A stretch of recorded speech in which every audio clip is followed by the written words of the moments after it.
Tara na, labas na ulit tayo. Ay, wala naman pala eh. So, pasok ulit tayo sa loob, nood tayo.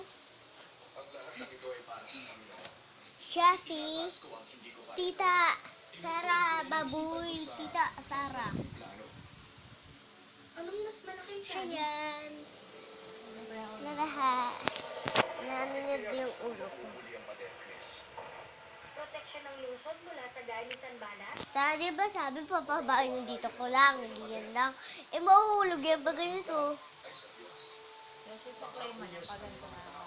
Kapag sila'y nagsisi at sumunod sa utos, lahat ng Israelitang napadpad kung saan mang dako.